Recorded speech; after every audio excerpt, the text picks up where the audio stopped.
Liebe Zuschauerinnen und Zuschauer, Dear viewers, dear listeners, a warm welcome to a program from our series, The True School is the Life. Today on the topic, the disease-causing subconscious and life. For nearly 50 years, Gabriele, the teaching prophetess and emissary of God, has been teaching us people the path back to our eternal homeland, the inner path to cosmic consciousness. This cosmic consciousness is deeply ingrained in the innermost part of our soul, as Jesus of Nazareth explained to his disciples. The kingdom of heaven is within, in you. And in order to reach this kingdom of heaven in us, we are in the school of life on earth. Or, as Gabriele expresses it, we are on earth to become divine again. However, through our all-too-human behavior, we have curtailed our consciousness with all that we have built up between God and us, and continue to put between Him and us over and over again. All that is negative in our feelings and thoughts, words and actions are burdens on our soul and block the expansion of our consciousness. Gabriele's schooling hours are a helping hand from the cornucopia of divine wisdom.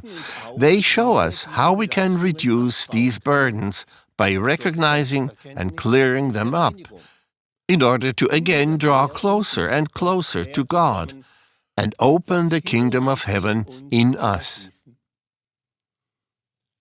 An important role is played by our subconscious, where much is stored, of which we are either not aware or only vaguely aware, but that strongly influences our daily behavior and our path through life, all the way to illness and blows of fate.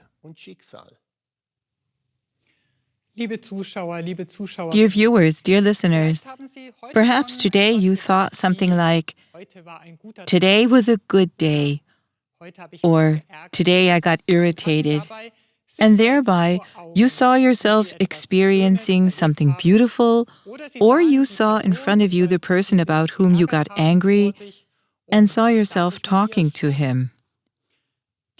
It is these scenes, like pictures, like a sequence of pictures, that open up in us when we think or when we tell someone something. Often, we are not even aware of this. Thus, Gabriele began her teaching hour with the following words. We should understand that we think and speak in pictures and that they have content. Yet we rarely experience our behavior patterns pictorially. Why is that?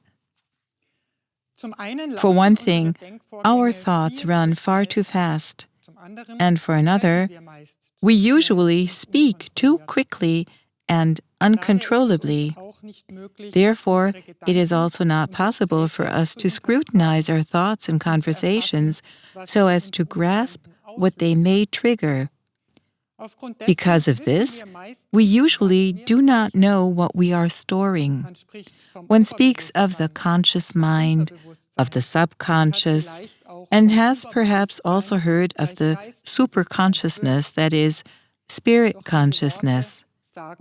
But these words often tell us little, precisely because we are satisfied with idioms, terms, and clichés without figuring out their meaning and significance for us.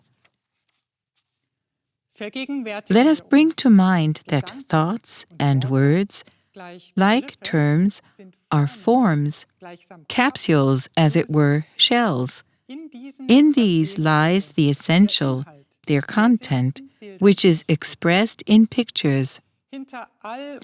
Thus, behind all our thoughts and words are running pictures, sequences of pictures, which we store pictorially in the conscious mind and in the subconscious, as well as in our soul, and beyond that, in corresponding planetary constellations. Most people are not aware that they store and what they store. Our brain, the conscious mind and the subconscious, is a storage medium that stores pictorially according to the content of our thoughts and words, from which results our entire behavior. Gabriele explains the difference between the various memories as follows. We have to distinguish between inputs stored in the conscious mind and inputs stored in the subconscious. The images in the conscious mind are shaped by our illusory world. The imagery of our conscious mind includes what we think that we represent and are, that is, what we delude ourselves with. These images deceive us. The subconscious, on the other hand, does not absorb our illusions, for example, how good and noble we are. It stores precisely, without any influence, and pictorially, the true content of our thoughts, words, and actions, what we want to hide from others and from ourselves, our ignoble impulses, feelings, claims, and ambitions. It is the subliminal which does not like to be brought into view, that is, to be clearly recognized, because it would expose us. The subconscious is incorruptible. It does not deceive itself either when it reflects to us our all too human aspects or memories from our past. As a result, the conscious mind and subconscious are usually not in unity. The conscious mind stores our imaginary, that is, illusory world, and thus what we believe ourselves to be. The subconscious does not argue or maneuver tactically. It does not weigh. It reacts. In the rhythm of the days, it sends what it has stored, and that in images. Gabriele continues. Our conscience is the scales of feeling between the subconscious and the soul, and the superconsciousness, the spirit consciousness. The superconsciousness, the spirit consciousness in us, is the eternally pure. It is the core of being.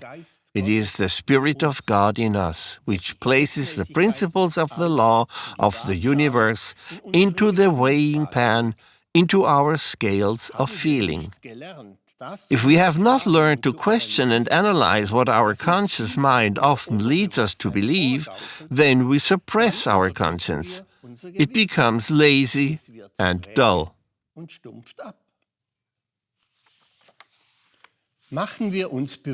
Let us realize there is no ensouled human being without God, that is, without the divine consciousness in him.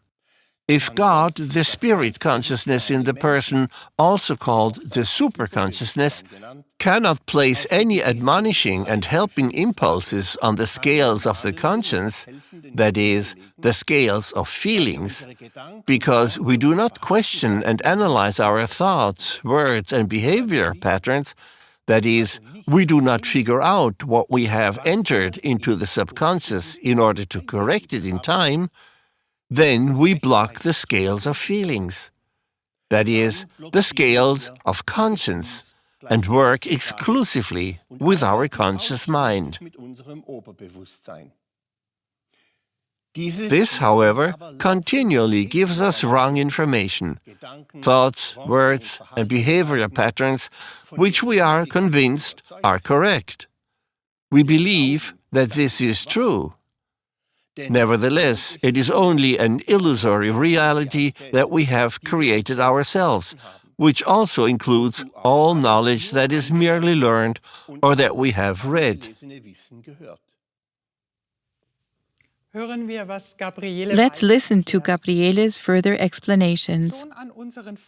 Already by our empty phrases, such as, I assume that it is so, or I mean, or in my opinion, etc., we can recognize that we lack self-recognition and analytical thinking. With these platitudes, which are expressions with a content that corresponds to us, we state that we have not understood ourselves, that we say or think something of which we ourselves have no idea. The one who lives in this self-deception often considers himself clever and wise. He has not given his conscience any training. He does not want to look at himself or analyze himself. Such people waste their existence. They are satisfied with a self-adulation which they have entered into their conscious mind, with which they are in constant correspondence, until one day the subconscious is full and then expresses itself as a blow of fate. All cells, all cell tissues, the organs, and all other components of our body have a so-called compound consciousness that also consists of conscious mind, subconscious, and superconsciousness, that is, spirit consciousness. Our world of imagination, everything that we express without monitoring it, is stored by the conscious mind of those components of our body that match in vibration our complex, superficial thinking, speaking, and acting. The storing takes place according to the principle of like attracts like.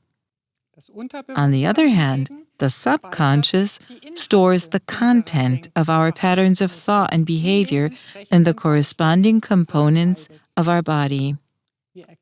Thus, we recognize that our organism and all the functions of our body are in constant communication with our brain, with the conscious mind and the subconscious, and that the storing continuously takes place, imprinting in our body through our feeling, sensing, thinking, speaking, and acting. Gabriele vertieft das Thema weiter. Gabriele deepens the topic. And what about the spirit consciousness in every cell of our body? This is an absolute entity that cannot be influenced. The spirit consciousness is the primordial source, the being, God, the absolute law. Therefore, the spirit consciousness cannot be deceived by the conscious mind or the subconscious. It is absolute and perfect. It is the helper, the admonisher, the leader in us. If we have not learned to listen to the superconsciousness, the spirit consciousness, if we have not let the scales, the feeling, the conscience, weigh and speak, if, therefore, we have not questioned ourselves, and if we have not repented, cleared up and dissolved what is against the divine in us with the help of our inner leader and helper, then, gradually, the subconscious fills up and becomes autonomous. An autonomous subconscious has eliminated the scales of feeling and conscience for the most part. It only acts. This means that the conscious mind can hardly give orders to the subconscious anymore. The subconscious has become independent.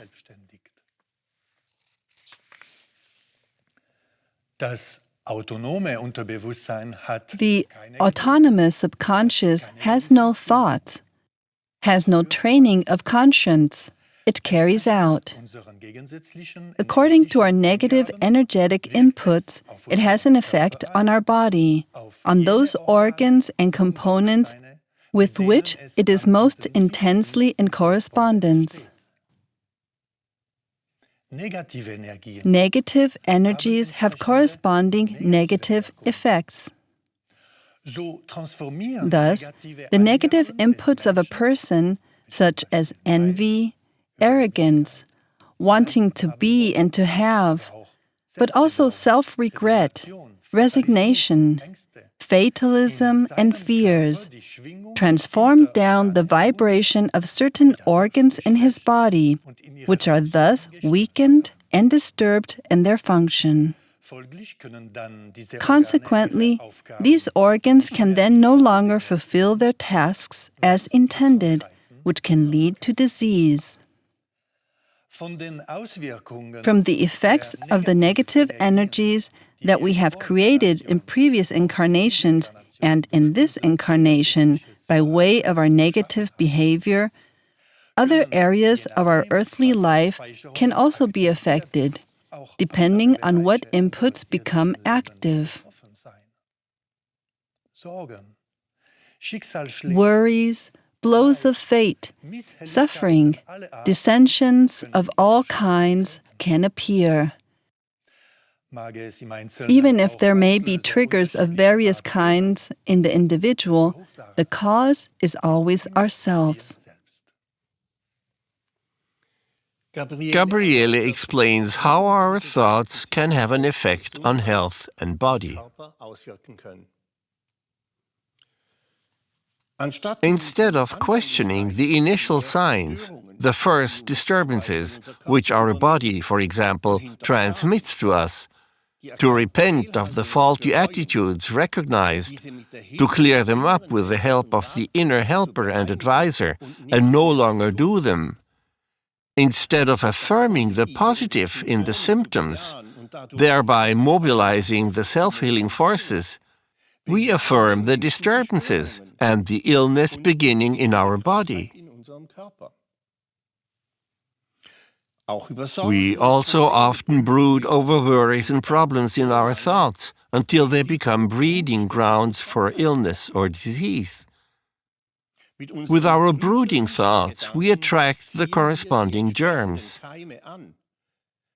If the human being decimates the vibration of his body by revolving around himself, then the brain is also able to perform less and less. Conditions of weakness of various kinds set in. In old age, the body becomes less mobile. The legs don't really want to move anymore. The inertia of the brain becomes noticeable all over the body. We continue to affirm these phenomena, the faulty switching points of our thinking and acting, and which the autonomous subconscious transmits to our body by continuing to complain about our ailments and that no one helps us, not even the doctor. How can the doctor help us?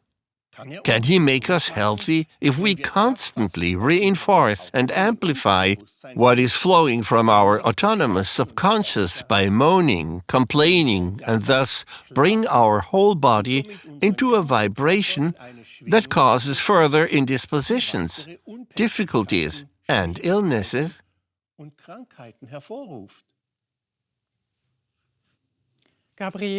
Gabriele points out to us how important it is to deal properly with the divine energy in us.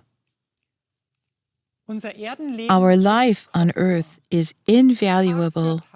Day after day, God, the Eternal, gives each one of us His high energy so that we can recognize and overcome burdens, negative energies which we created in previous incarnations and in this earthly life, in order to grow more and more into a life in His Spirit.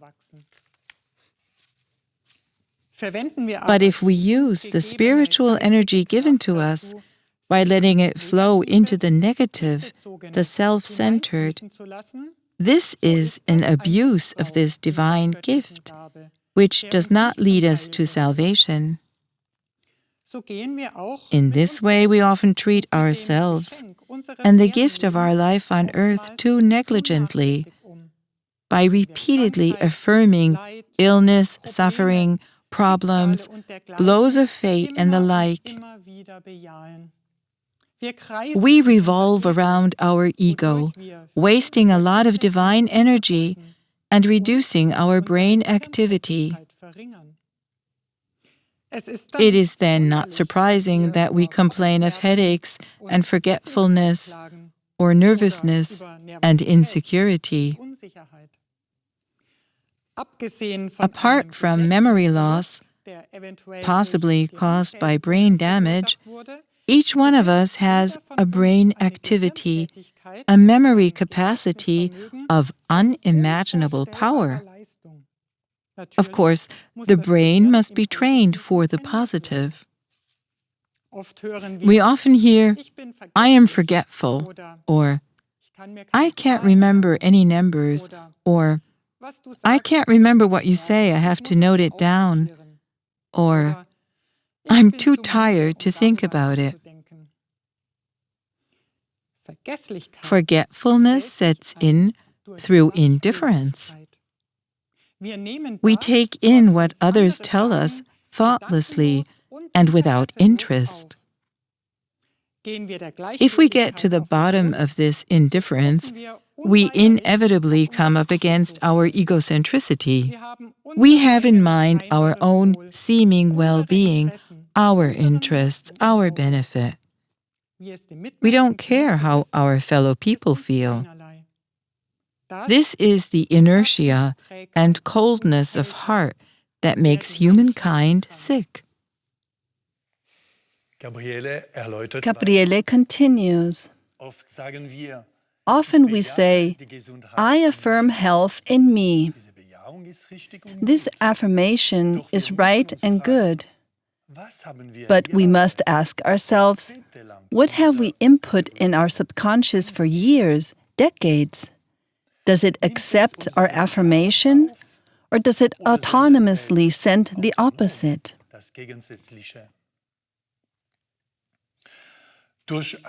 Training the brain could stimulate the reversal of polarity of our conscious mind and subconscious, so that the disease-causing subconscious receives the appropriate positive signals from the conscious mind and gradually focuses on them.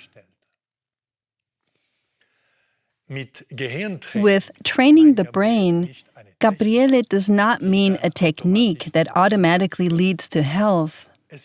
Rather, it is about honestly getting to the bottom of our subconscious and changing ourselves, that is, our thinking, wanting, and acting from inside out. To this end, Gabriele explains, the prerequisite for something to change in us is the recognition of what needs to change. It is therefore necessary to question our thinking, speaking, and acting in order to gradually find out who we really are and what is stored in our subconscious, which may have a strong effect on our body.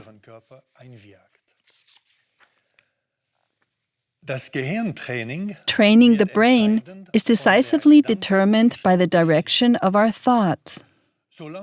As long as our thinking is negative, we direct the impulses of our brain in the wrong direction. We not only waste energy, but also make ourselves sick. If we want to train our brain in a positive way, we have to take time for this. For example, if we affirm the health of our body, the health of certain organs, then we should pause at each affirmation and wait for the reaction of our body.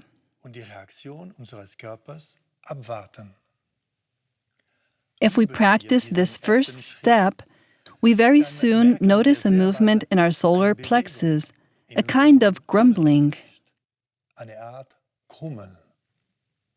Our nervous system signals, for example, that the subconscious is sending other impulses. If we take the time to perceive these nerve impulses in the conscious mind,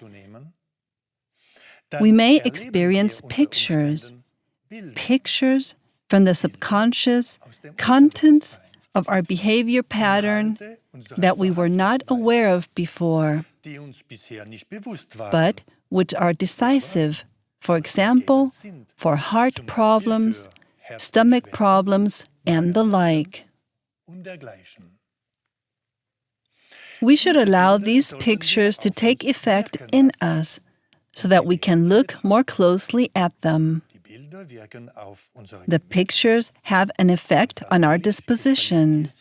Very gradually, what is bothering our body crystallizes. Gabriele explains more.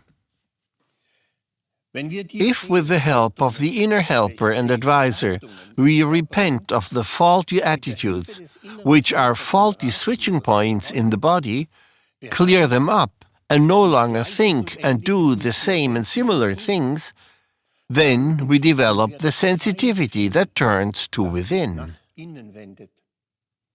As a result, the scales of feelings and conscience is built up again.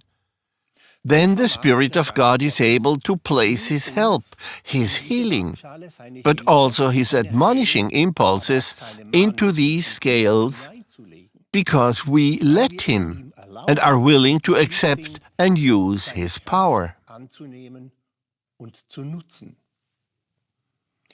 Through a conscious affirmation, which is accompanied by clearing up the all-too-human aspects that then emerge, we experience a greater dynamism in our brain activity, which leads to an increase of energy in the body.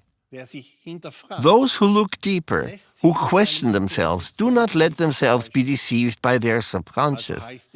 Therefore, it is necessary to train the brain, to explore the subconscious, to let the pictures come, to look at them, so that, with the help of the Spirit, we clear what is harming us.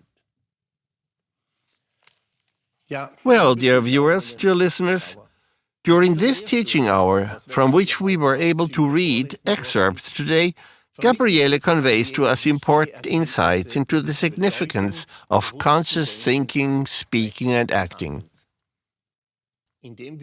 One is amazed at how little we human beings know ourselves.